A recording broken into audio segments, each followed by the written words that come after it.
So in this video, we're going to be checking out all the new stuff that was added to the Bob's Tall Tales Steampunk Ascent. So if you've already got Bob's Tall Tales, you don't actually need to buy it again, of course. You have all of this new stuff right now, so go ahead and check it all out. But first, yeah, we're going to be checking out the new Gillie suit. Look at this beauty right here. I love those colors. They're kind of like Syntac-y colors just a little bit. I definitely really like the look of this one. And then just comparing it here to the Scorch one, which I always just think is flipping me off with that cactus. And then we have, I guess you could call it the island one. It's just a Gillie suit, though. Yeah, this is a trend that I really hope they continue, though, for sure, because, yeah, this is awesome, man. It really is. I did not expect them to do it on Scorch, but after they did that, I was really hoping they'd do Ab, and now we have it, and it looks amazing. Speaking of skins, though, we have a couple more to be checking out here, so I'm just going to quickly just do it in my inventory, because it makes it a little bit easier to show it off. So we've got the Dapper set, and then we got the Engineer set. So let's go ahead and pop on the Dapper set, and then let's put on the tallest of the top hats. Here it is. It looks kind of ridiculous. So first of all, just starting from the top, we have the toppiest of hats. Ridiculously tall looking. There's a couple different sizes in case, you know, you don't want a ridiculously tall hat. So here's the tallest, here's the medium, and then here's the small, I guess. It's the regular, I think. Why would you wear something like this? That would just get blown straight off your head. Anyway, so here is the actual skin. We got like this little like ARK emblem right there, which I really like.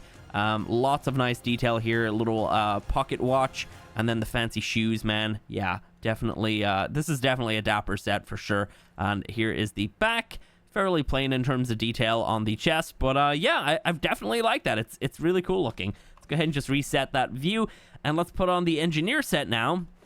So we have all of the Engineer bits right here, and then those are the shoes, right? Yeah, there we go. Cool. So here's the Engineer set. I think I like this one a bit more. I don't know why. I definitely like the gloves, though, for sure. But yeah, we've got like this nice little scarf right here. We've got all these pouches just all over me right now. Yeah, that glove looks awesome looking. Really like the look of that. And then the pants are cool as well. And then the shoes are kind of regular-ish, I guess. I mean, they fit with the aesthetic, though.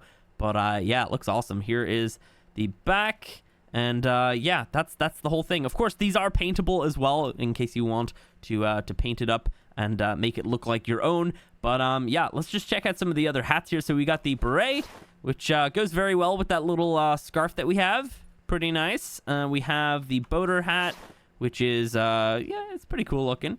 We've got the cyclist hat. I don't know why that's giving me like general vibes. I'm not a big fan of that one. And then we have this one right here, which is the steampunk. What does that actually say? Steampunk hat and goggles. So yeah, I think that goes really well with the Engineer set. It looks awesome, man. And if you don't want the hat, you can just have the goggles and you can have your hair out. So I feel like maybe I might end up using that one a bit more, because I kind of like having my hair and my beard out and everything. But yeah, there it is. So that's all the new player skins. We also have another new skin for the Rock Drake. Let me just show you real quick. So we got to hop on, make him uninvisible. And there we go. That is our Rock Drake with its brand new skin. This is obviously just a skin for the saddle, but yeah, you can see it right there. It looks really cool looking, man. It's got like all these great details to it, and I don't know, like it wasn't necessary, but it's nice that they did something like this. I wonder if we're going to be getting very many of these like skins for saddles in Extinction, because we have the like basically the Mad Max version, and I think so far there's a Velonosaur skin in the picture for it. So yeah, really cool looking though. Definitely like it. And he looks super goofy from the front. Oh my god. We also have two new emotes as well. Right here we have the hat tip, which is pretty nice, and then we also have the tea time, where we have just a little sip of tea with our little pinky out, just like that. Nice. Anyway, so let's get on to some of the other skins. Here is the entire structure tile set, and I'll show you real quick. So obviously these work the exact same as the Frontier skin, so you just add the skin to the structures. Do I have one? I do have one here somewhere. Let me just show you. So, ooh, we have it on the table. So there we go. Obviously, this was just a stone wall, and now we turned fancy, and it looks really cool looking. So, yeah, we have the quarter wall right here. I'll show you the other side in a second. We have the railing. We have a regular wall. We have the short door. We have the tall door. We have a double door. We have the window, and we have the sloped wall. And then I'm just going to run around the other side and just show you the other side. So this is the outside of each of those structures. So yeah, definitely really cool. I love the doors, man. They look awesome. They really do. And the walls look great as well. And then that's what the quarter wall looks like on the outside. Not as pretty. Definitely lacking some cool detail. But yeah, I don't know. If you want to make like a bit more of a plain kind of area, then go ahead and slap a couple of those in. So yeah, that's all of the new structure skins for all of like the walls and everything, but we also have everything else here. So real quick, we got the pillar, we've got the beam, which is the exact same. We have the thin pillar, thin beam, really nice looking actually. But there's also actually a new here, let me show you on this one. There's a new like little option in here where you can actually flip the skin. So you can see on this one, there's like a little bit of detail that gets flipped upside down. Not a crazy amount. I think it's around here mostly. So yeah, it's a nice little like kind of detail that we can go ahead and do that. And then obviously you can actually flip these in a couple different ways. So you can flip them upside down or flip them inside out. I don't know what the Y coordinate on that would be, but yeah, pretty cool looking. I kind of like actually the idea of flipping this one upside down though, because then you got like this little circle bit on the bottom. Yeah, you could definitely make some really nice walls using this. So you put maybe just some flipped upside down and then put some regular kind of facing ones, and yeah, definitely could be awesome. Anyway, moving on, we have right here the ceiling, we have the triangle ceiling, we have the quarter ceiling, and I'll show you the tops of those. They look fairly similar to the foundation, which I completely forgot to point out. I love it actually. I really like all these little pipes down here. It really fits the aesthetic and it looks great. And then right here we have the two roofs, and you can see they have like that green kind of copper look to them. And then right around here, let's just run around to it.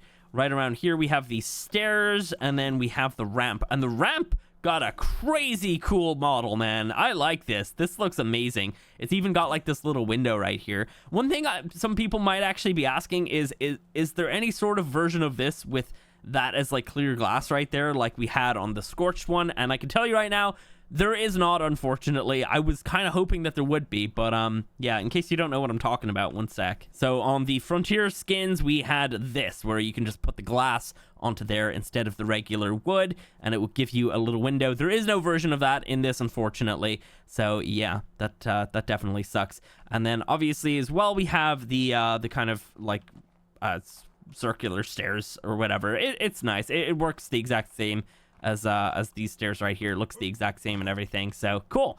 Next up, we have the gates. So here is the small normal dinosaur gate, and then we have the behemoth gate. And this thing is immaculate. It looks amazing. It really does. Like, I love the look of that. Man, it looks amazing. I can't wait.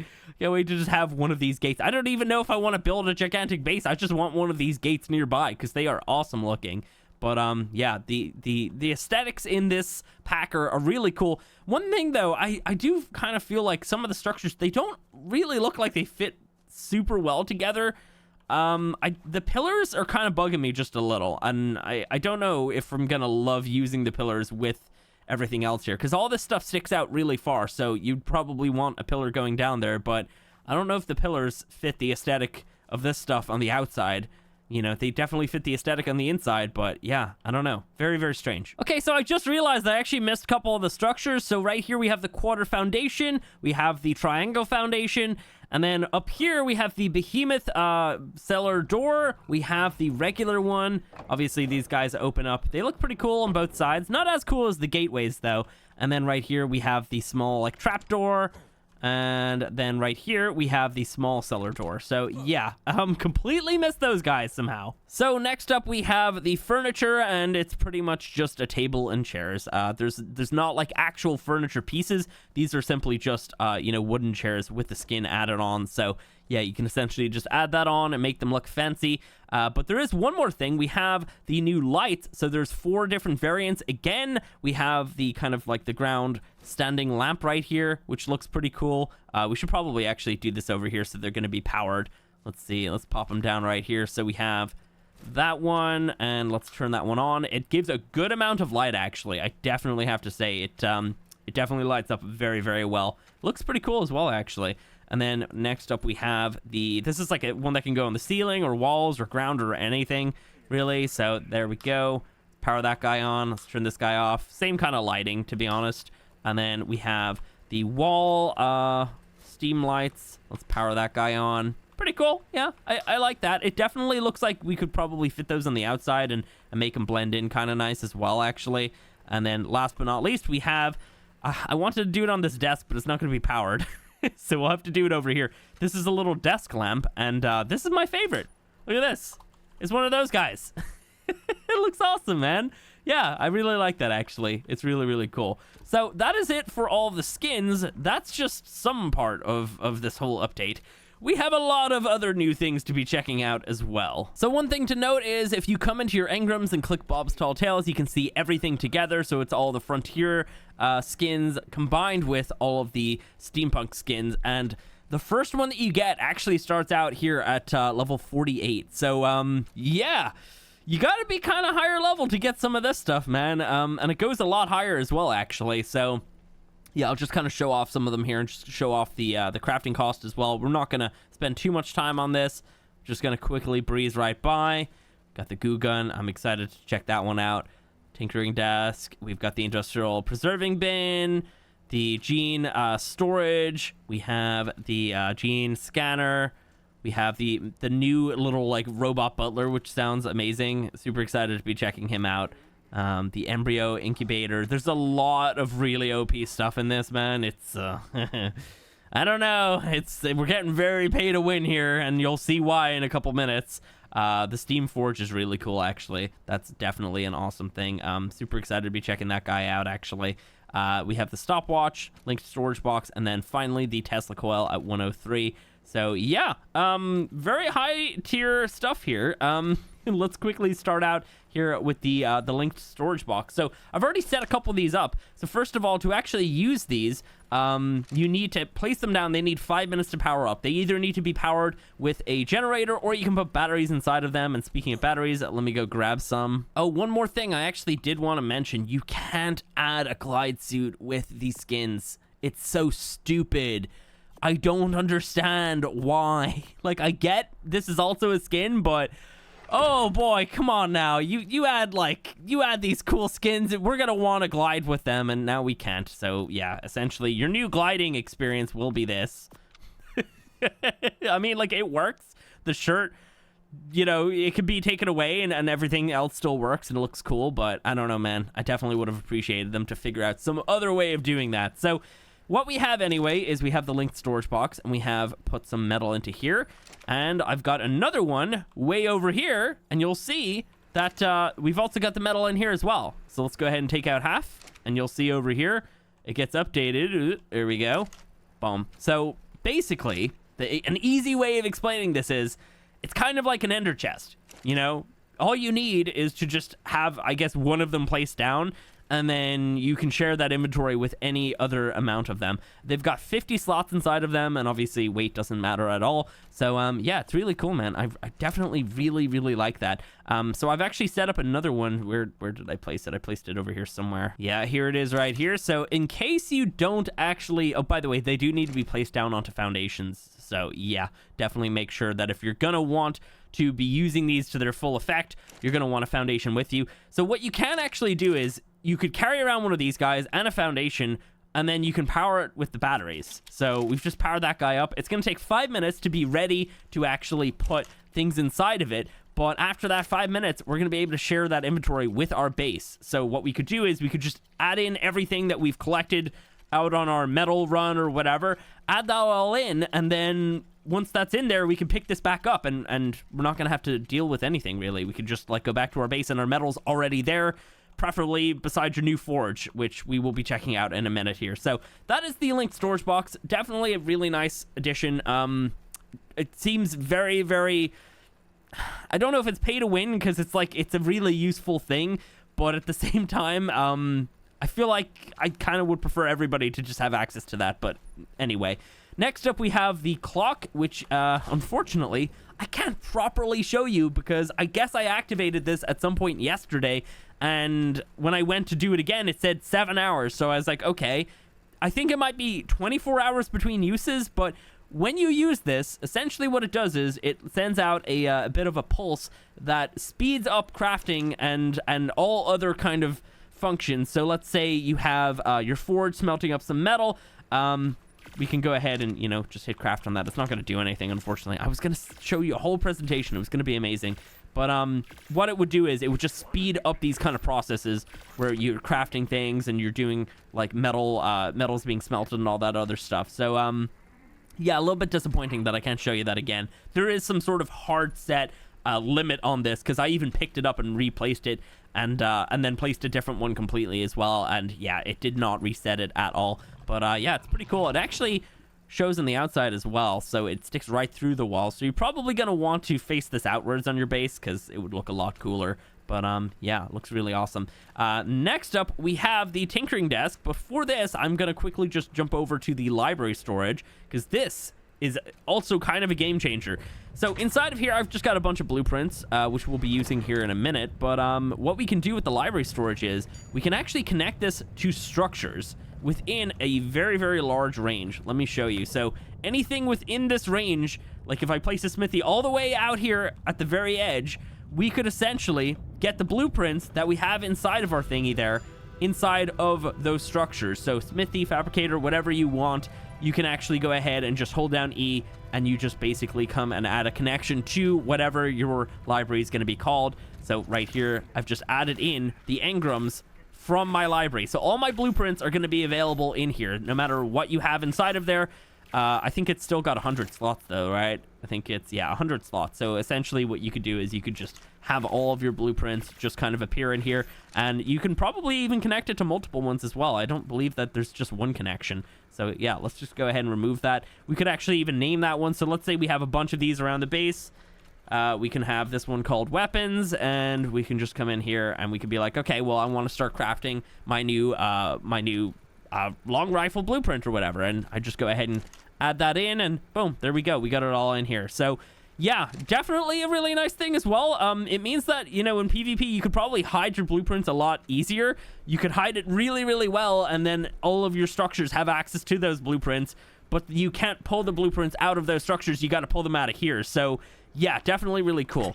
Anyway, next up, we're just going to be pulling out all of these, because I'm going to need them for this right here, which is the tinkering desk. So using this, what you can do is you can essentially combine blueprints, and I'm going to show you here. Let me pull 3 that are like similar enough. Oh, wait, hang on. I didn't do that right. You got to open up the tinkering window. So right here, we got like a little different kind of window. We're going to add in 3 of our blueprints. These are all fairly similar in percentages.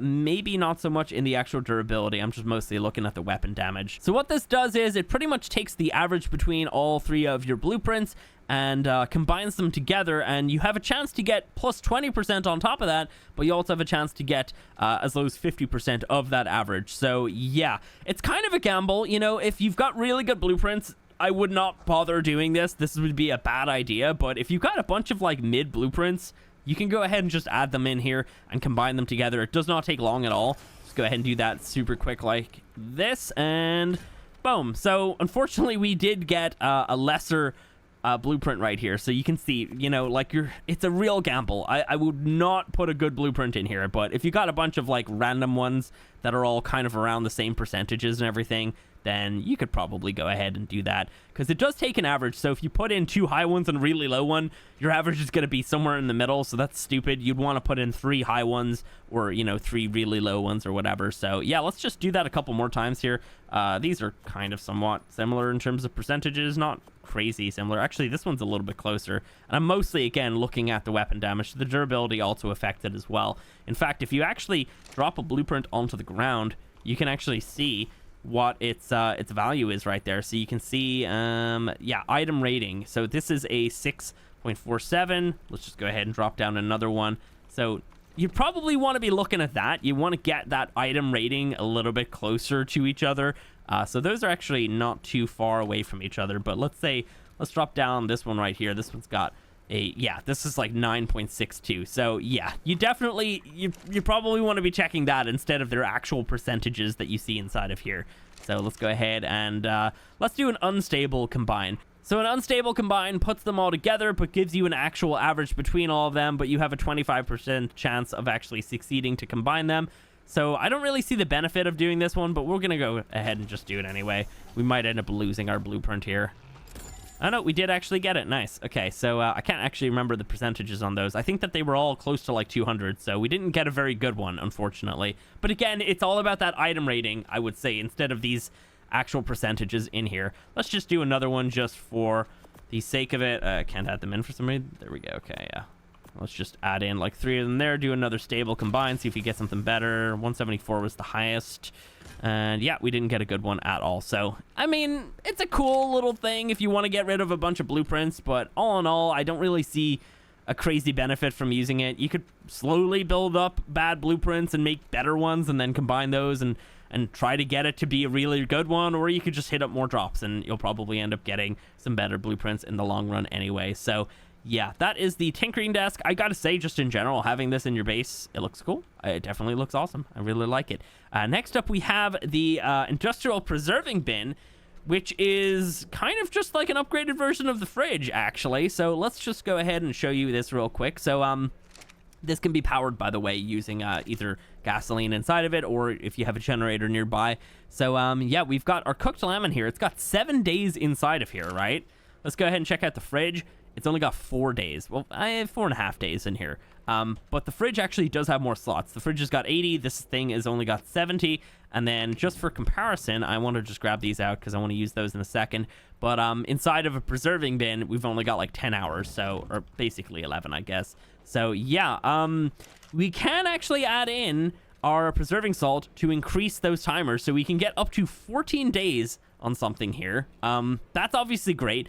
Now, the main question that you're probably wondering is, can you add in organic polymer? You can add it in, but it's not going to increase anything. You can see it doesn't get any sort of increase from the salt or the actual preserving bin because we still got that same spoil timer. So that's unfortunate, but I guess you can still put it in there. I don't really see the benefit of doing that. Probably just add it into your fabricator instead. But yeah, it's cool. I like that they added this. You know, it's got less slots than the fridge, so it's a slight downgrade in terms of that. Or maybe that was an oversight. I'm not really sure, but yeah, just in general, it seems like a cool piece of kit, and you get slightly better timers as well. And of course, you can actually go ahead and craft your cooked meat jerky and your prime meat jerky in here as well. So yeah, and it costs the exact same kind of stuff here. So the only other thing is you don't actually need to keep spark powder in here all the time, which is kind of great. So yeah, that is the industrial preserving bin. And next up, we're going to be jumping over to the steam forge. This thing is a monster. So first of all, this is the size of it. This has got to be like, it's like one of the biggest structures in ARK for sure. Most structures kind of get really tall. This one gets really wide. I'm sitting on a, this is a 3x5 foundation right here. So you can just see it barely just kind of fits into there, and it's actually snapped into the middle. So it kind of takes up like a side, like a half of a foundation on each side. So technically, I guess it would be around 3x4, but it does need to be snapped in this way. So yeah, you know, like you can see right there, we've got like half of a foundation, maybe a little bit more than half. But this is it's kind of a monster. So first of all, it's got 300 slots, which I think an original, like the normal industrial forge has 100 slots, right? So this has got 300. The downside being that it can only be powered with element, and you actually can't power it with a tech generator currently. Maybe they'll change this. I feel like they should, but yeah, you actually need to add in the element itself to the structure to actually get this to work. So let's go ahead and do this then. I actually have not checked this out, by the way. I haven't even powered this thing on. So yeah, let's go ahead and turn it on and see what's happening here. Can we see anything? Okay, yeah. Oh, we can see our ingots right there. Okay, so it does 40 at a time. It does them fairly fast. I wonder, is it much faster though? Like what? Okay, wait, what? What the hell? Why are they? Oh, okay, that was weird. That one had like a spoil timer. Oh yeah, look, it has like a spoil timer on it, and it's not like coming on. So I think a regular forge does 20, but it doesn't do them this fast. Like, I don't know. Like, is this even worth it? It looks awesome, but I don't know if it'd be like worth actually having. And it seems to kind of like, oh, we got extra. Oh, I didn't realize that would happen. Yeah, that's really interesting. So normally, like, one piece of metal gives you nothing. You need 2 pieces of metal, and that's going to give you 1 ingot. But in this case, 3 pieces of metal can give me 2 ingots. That's a better ratio. So you're actually getting more metal if you use this. It's very expensive to use, but yeah, I mean, 300 metal, raw metal, gave me 200 ingots. that normally would be 150. So we got an extra 50 ingots there. We got like an extra quarter there, an extra 25% output. So yeah, that's very good. That is really, really good. And the structure itself, really big, but I don't know, very aesthetic looking. I love the look of this thing. It looks amazing. But yeah, that is the Steam Forge. What do you guys think about it? It definitely should be powered from the tech generator for sure, but yeah, that is I did not know about that output. That is ridiculously good. Yeah. 300 metal gives you extra now. It's kind of like using the chemistry bench over a mortar and pestle, because you get extra on top of that. In this case, it's giving you metal and it's a forge. So yeah, there we go. That's amazing. So for this next thing, we'll be checking that guy out in just a minute. Actually, you know what? Let me show you this real quick. So here is the spotlight. You can actually paint on this, and I painted something right there. You can actually paint on these guys. You need to power them with batteries. Let's turn it on, and let's just go. Oh, I you need to paint it backwards. Oh, no. No, don't do what that says. What does that even say? Yeah, it's supposed to say sub to sin. Oh my god. For a second there, I was like, what the hell is that? That's me. Oh, that kind of spooked me out a little bit, man. So yeah, here's the spotlight. Don't do what I did. Don't paint it backwards. That was dumb. I didn't realize that though, because like, look at the inventory here. Hang on, do I even have a paintbrush anymore? Let me get a new one. Yeah, you'd want to write whatever you're doing backwards, because like this is what we're shown here. It's so silly. Let's go ahead and just show this off a little bit better here. So you can actually just go ahead and paint the whole thing if you wanted to, you know, and just kind of put out like a solid kind of color. And, you know, I guess from there you could actually then remove, like erase certain parts to write what you want instead. But yeah, let me just show you. There we go. It's kind of weird. Yeah, just in general, an interesting little like thing. I'm not sure if many people are really going to end up using them.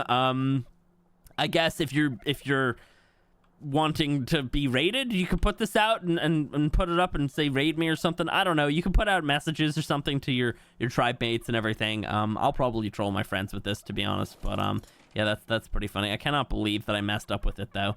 There's also a couple like different options here as well. You can change the intensity of it and everything, but yeah, we're not going to be messing out with any of that stuff.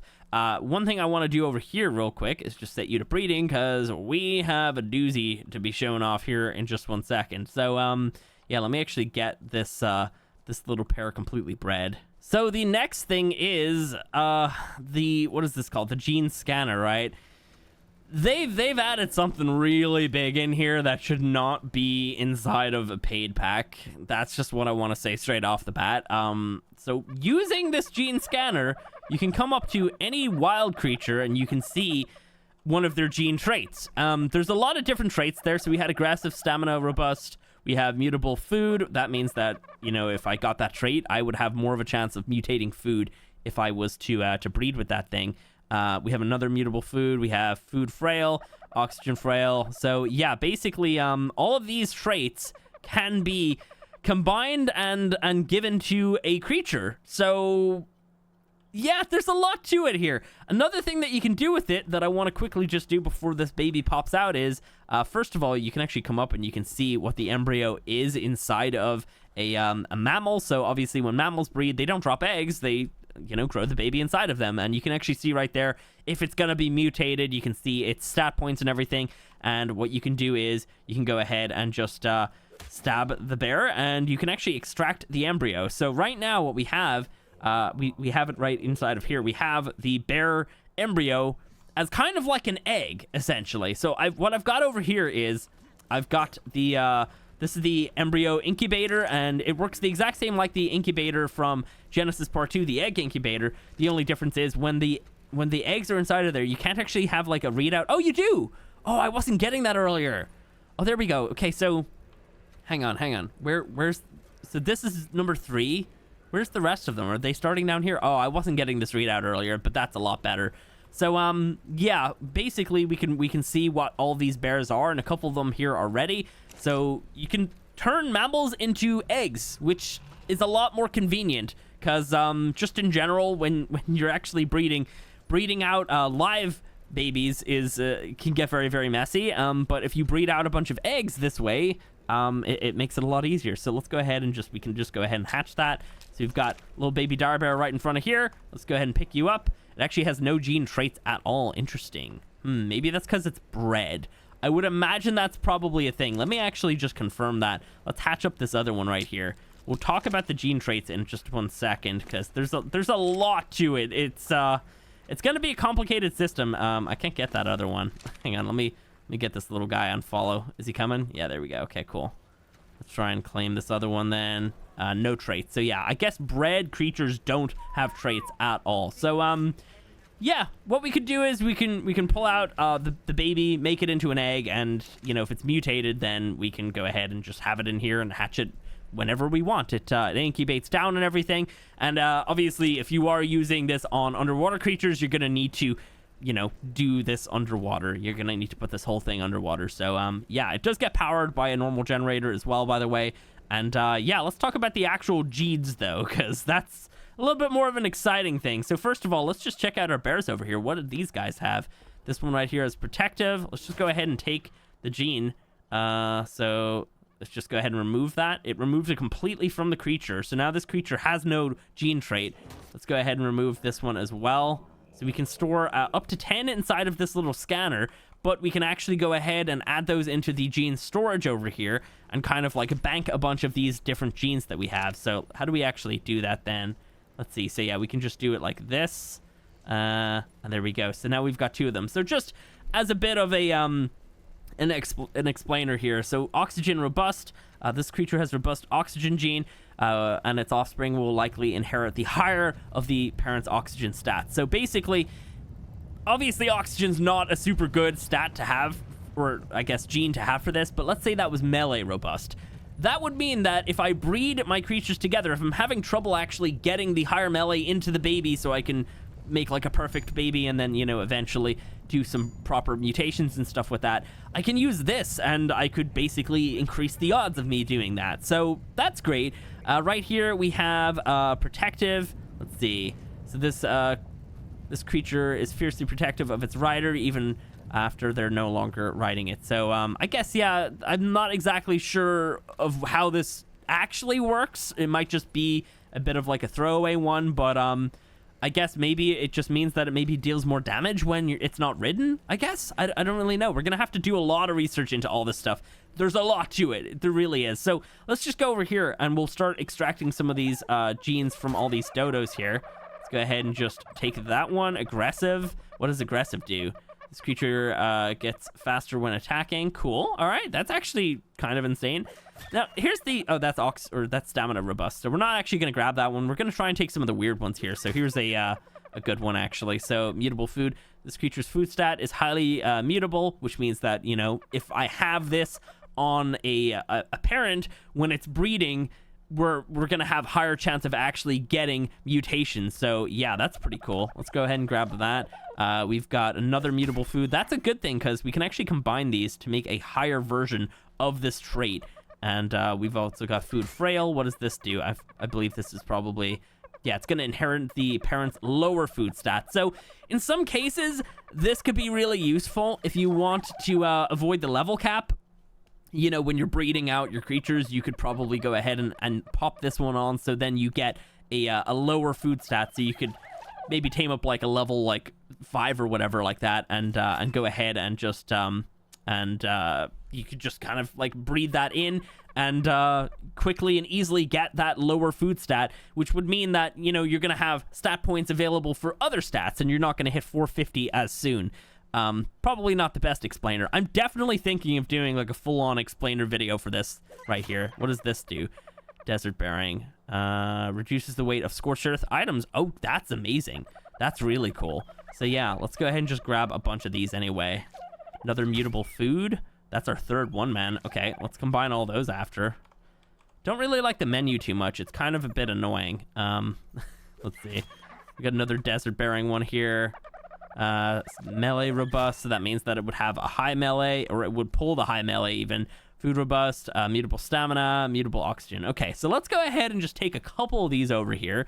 Okay, so I actually had a bit of a mistake there. I thought that we could just add all these traits into anything, but if you pull them from a dodo, you must put them back into a dodo. So what we got to do here is, if we wanted to, let's say, get some really good traits for dire bears, we're going to have to go around taming a bunch of dire bears to get those traits. So we can actually add these in. Now, you have to add them into a baby, so we can add in 3 of those to this baby right here, and we could technically add up to 5. So we could add 5 different ones, or if we really, really wanted to mutate food, we could probably add 5 of these, and that would make it so if I wanted to try and mutate food on this, or let's just say that said melee, if I wanted to mutate the melee, then we would get really, really good odds of actually doing that with this little dodo right here. But obviously, yeah, it is species specific, so you definitely need to be adding in exactly what you're getting to those exact same species. So let's see, where is our, we have a dire bear one here, so let's just go ahead and we could just add a couple of our little traits here back into these dire bears. Are there still babies? I don't know if you actually are. Let's see. Oh, yeah, they are barely just still babies. So now instead of having no traits, this baby has 2. And if we had more dire bears just tamed up, we could go ahead and just stack in a bunch of different traits. So it's kind of like a way to upgrade creatures that you're breeding. You can do it in ways that's going to benefit you from mutations and rolling the stat points and everything, or you can do it in ways where it's going to actually make the creature just a better creature for you. So, you know, once you do all your mutating and everything, you'll want to be adding in all these different traits that are going to make it slightly better. So that's one right here, protective. And there's definitely got to be more of them like that as well. But honestly, this requires its own full-on video. Like, it needs a full-on dedicated research and then its own video itself for explaining all of this. So that's just a bare kind of like, just a bare like little brush into what they can actually do with all of this stuff here. But it's kind of messed up that it is unfortunately something that you technically have to pay for.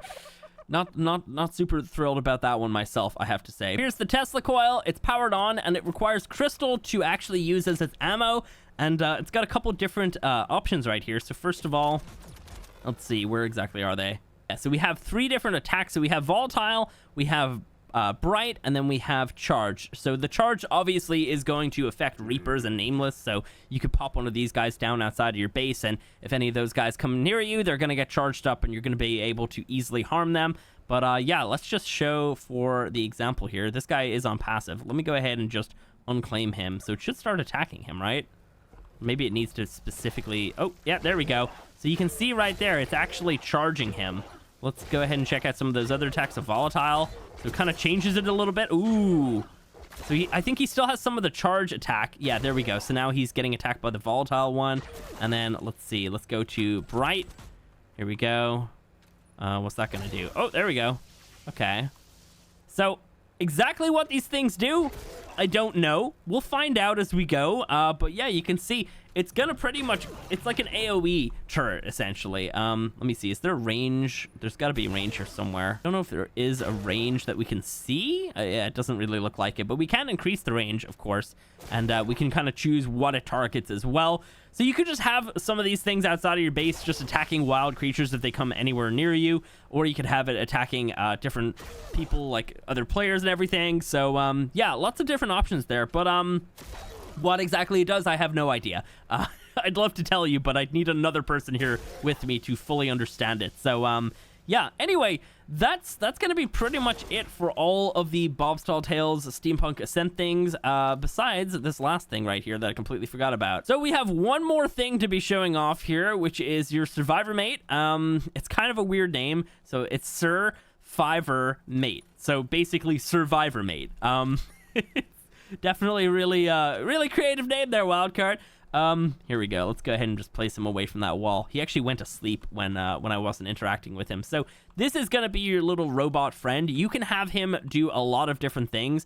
So we've got a couple different options here. So we can have him follow me. We can have him harvest things. We can have him repair structures around the base, or you can have him be like a bit of a butler. So I think he can like carry around items that way. All right, so we're gonna have him follow me over here, and oh, what the hell? He doesn't want to come up the foundation. Oh, is it because I have no ramp here? He doesn't know how to get up here, does he? Oh, there we go. Okay, he took a weird way. Here we go. Come here. No, come here. Where are you going? What are you doing? Okay, he's a very goofy little guy. I don't know what the hell he's doing right now. Go ahead and just get rid of some of these bears. Oh, I didn't mean to break that. Oops. Okay, I don't know where the hell he's going. He's just doing his own thing. I don't know what he's doing. I don't know why he's over there. It's very strange. Anyway, here's a couple things that you can actually have him do. So let's say I want to get some fiber. I can go ahead and just put a piece of fiber into him, and I can essentially tell him I want things like fiber. So we can add it down here. Let's see, add as input. Boom. So if we now set him to go and harvest things, let's go say harvest. He's going to go around and collect fiber for me. So you can see in a second here, you'll see that he's collecting some fiber. Don't know exactly how long it's going to take. There we go. Yeah, we got a little bit right there. So what we could do is we could add in a bunch of different like items. So I could add in some wood. I could add in some metal. I could give him like a couple different things that I want, and he'll go around and collect those things for me. And then let's see. We've got like our little summon bot thing right here. So wherever you command him from, you can bring him back to. So we can command him from the base, and then eventually when he's gone off and collected a bunch of fiber for us, we could just summon him back to us, depending on where the hell we are. So there you go. You can see he's still got the fiber inside of him. Let's add in some wood now as well. He's not going to be able to get ingots, but you can add in, what is that? That's like 10 different items that you can have him go around and collect. So let's say you wanted some seeds. You didn't have much seeds, and, you know, you want a couple more of those. You can actually have him go collect those. All you need for this is for you to just have one of those items. So let's say I want some tinto berries. I think he should actually be able to collect all sorts of berries then. Let's go ahead and remove that as an input and remove that as well. And then obviously the ingot. And let's go ahead and just tell him to go harvest things. So I do believe he's not going to specifically get you tinto berries. He can actually get you all sorts of berries. So let's give it a little watch here. So we have 2 tinto berries currently. And there you can see he's collected up a bunch of stuff. And it looks like, yeah, I mean, tinto berries, he's got like a little bit more. But we did add in 2 at the start. So pretty much the same. I don't know if there's like more chance of him getting more of the item that you've actually put in. Currently, we have the exact same amount of tinto berries collected since we commanded him than we have of the verd berries. So, yeah, that's one function that you can have him do. You can also have him run around and repair your base. You can have him be a butler. I'm not exactly sure what that one is, to be honest. I think he can move items for you, but I'm not 100% certain. And then we have him just on follow as well. So, yeah, he's a pretty cool little guy. He will go to sleep if you don't interact with him as well. And he kind of like, he kind of like talks in his sleep a little bit as well. So that is Survivor Mate. And then the last few things that we have to check out here is the goo gun. And for that, I will need, perfect, actually. I've got some corpses over here. So to basically add in ammo to the goo gun, you're going to need some corpses. And you're going to need to go ahead and hit control. And you're going to harvest up a corpse. And it actually doesn't even take a full corpse to even give you the ammo. So, we have 2 different modes for this. First of all, we have the kind of goo mode. Now, if you just hit left click, you're going to start spamming them out. But you can hold down right click, charge one up. It looks like a giant snot bubble. It's disgusting. And then you can go ahead and pop that down anywhere. And we can go ahead and just bounce right off of them. So they could be used as like a way of getting around, you know. You could kind of go like that and then get another one ready for where you're going to land. And, you know, I mean, it might not be the easiest way to travel, but it's definitely fun. There we go. Woo! This is ridiculous, man. Oh my god. And then we've also got the other mode, which is kind of like the harming goo. And let me try and find some creatures down here to start spraying this onto. Yeah, we got some guys over here. I love how Gigantoraptors are on this map. That's a really surprising choice, but they are on here, which is cool. Let's go ahead and pop that on. So you can see he's getting like harmed by some sort of poison there. And let's go ahead and pop one onto you as well. We can obviously spam it as well. But yeah, obviously the bigger snot balls, the better damage that you're going to be able to deal with them. But yeah, those guys are getting a little bit damaged. Kind of hard to show you properly because it's not like the easiest thing to just show off. But yeah, I think just in general, it's a goofy little like invention added to the game. And I don't really think it's going to get a crazy amount of use. But maybe I'm wrong. Maybe it is really OP and it's going to be one of the main things that a lot of people use. I don't really know. I think it's cool though. It definitely is a nice little addition. I like the bouncy snot bubbles. For lack of better words, I don't know what else to call them. One last thing to show off now is the stopwatch. Now there's 2 things that you can do with this. If you hit left click, you're gonna place a portal. Now we can actually travel to any point within a... Oh, there's the radius. Within this radius right here, and it's going to teleport me back either when that little timer on the screen wears down, or if I hit left click, again, it's going to bring me back to that point. So it's kind of like a little beacon teleporter.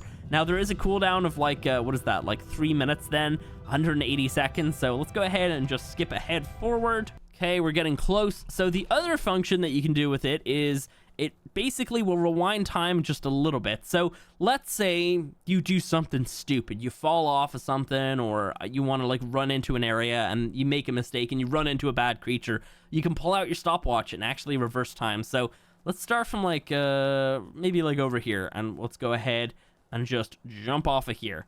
Now we can go ahead and just hit right click, and it's going to bring me back in time to around here. So I don't exactly know how long that was. It might be a distance thing as well, but yeah, it basically just pulls you back in place and puts you back to where you were a certain amount of time or space behind where you were. I don't exactly know if it's time or space. We'll have to figure it out. But yeah, that's essentially how it works. It does take a beating though. It only has like 3 actual uses when you are using this thing. So yeah, you're gonna like wear through this thing super fast and it's gonna break. But I don't know, it could be good for getting out of like a pinch. If you're running into like rock drake eggs, you could run in, grab the egg, pop this thing on, and bring you back to your creature or something. You know, there's a lot of different scenarios where you could use this, but it is a high tier item. It's like level 99 or something like that. It's like all the way down here. Yeah, 99. It's not super crazy expensive, but I feel like the expense is a little bit more than you'd want to spend on something that you can only use 3 times. So yeah, anyway. So here is the last thing to be checking out. This is the Zeppelin, and it's essentially an airship on Ab. Yeah, I know. What were they thinking?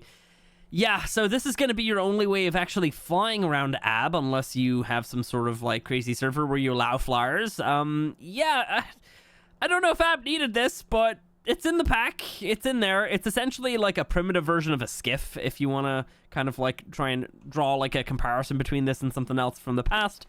So you can actually add in... I had some gasoline. Where did it go? I got the gasoline right here. So yeah, you can power it with gasoline or oil actually as well. But obviously gasoline's going to be a little bit more efficient. So you can see we've got tons and tons of fuel in this thing. So yeah, let's go ahead and just fly it around. So it's essentially like a flying creature. So you hit space to just get up into the air. If you hit space again, it's going to land. And then, yeah, you know, you can just kind of like move around with it. I got to say, details-wise, it's pretty cool. I like if you like kind of like go left or whatever. I guess here, let me just kind of like go in one direction. You can see only one of the propellers is moving fast. Let's go into the other direction. The other one's moving fast. And then let's go ahead and just go forward. They're both moving really fast. We're not sprinting now. It's not really going that fast. So yeah, I don't know. Ab definitely did not need something like this, but it's in here. What do you guys think about it? You can build on it, of course. You can see it's pretty much like a 6 foundations of space here. I don't know if you can build a ceiling on here. Let me see. So you can see you can just like snap right down into it. So let's go ahead and just do that a little bit then. What are the limits of what we can put on here? I 100% can tell you that you won't be able to put a teleporter on here. I know I don't even need to check that. I just know that that's not going to be a thing. So let's see. Can you actually build without even... Oh yeah, you can. You don't even have to actually place down foundations. But you can do that, obviously, to kind of, you know, I guess ruin the aesthetic of it. Let's see. Can we put a transmitter on here? No, but you can put a replicator. That's interesting. So now can we go ahead and build some walls then? So we can build up a couple times here. Oh no. Ooh, hang on, hang on. How many more times can we build up here? Okay, that's a... Ooh, that's a good amount of height there. Obviously it's a very small area. You probably can't build outwards, right? Yeah, it doesn't look like it. You can probably... Can you do it from like back here? Oh, no way. Yeah, you can build there. Oh, that's a little cheeky. You can't build into there, but you can... I'm just going to place all of these. We'll just kind of get like the full scope of where you can and cannot build here. Oh, yeah, look at this. Okay. Build right at the front here. Can we build up there? Yeah, we can. Any more? Wow, okay. So, yeah, you got a good amount of space here that you can just build on. This could be easily abused. Why is that? Why can we not place one there, but we can place one here? That's confusing. We can build there. Can't build there. Yeah. Maybe I placed it... Oh, you know what? It's probably slightly lopsided to one side here, and it's just messing with it. But if you got that, like, directly in the center, you could probably build a really ridiculous, like, sky base, honestly. Yeah, that's, like... That's a little OP, I gotta say. And then you could build up, like, 4 walls. That's a crazy amount of space you could have. Like, you'd kind of be, like, a little bit... restricted by having these here, but I don't know. I feel like you could probably build like a proper like little base on here. Yeah, I don't know how people are gonna feel about that. Anyway, so yeah, that's the Zeppelin. You can also actually go ahead and release down some ladders. So here, let's extend our ladders down. So you'll be able to see that these ladders just keep going down. Let me just go ahead and fast forward. Oh, my Zeppelin's actually sinking. So those ladders kind of look like they ended off around here. That's probably like, what, like 10, 15 walls deep? Yeah, not too bad. Not too bad at all. Yeah, so that's the Zeppelin. It uses a decent amount of fuel, like not a crazy amount. Like you can see just how much we've used in like just a minute or two here. So, yeah. And then obviously moving around and being able to just land it wherever you want as well. Not the kind of thing that you'd really want on Ab, but I'm not gonna argue. It's not my game. Anyway, so yeah, that's pretty much it for all that stuff. There's one more thing that I did check out in another video. It is, of course, Cosmo, the little jumping spider. Although in that video, I didn't realize that you can actually retract in if you hold down, what is it, left control. You can actually retract in. I didn't realize that. I did think that I pressed every button, but I guess I didn't press every single one. So you can use that to like move around a little bit faster. So yeah, really cool, honestly. All right, well, that's it for this video. If you enjoyed it, go ahead, do me a favor, hit the like button. If you want to see more, subscribe. And yeah, next video will be the very first video of the Let's Play. So stay tuned for that one, and I'll catch you in the next one.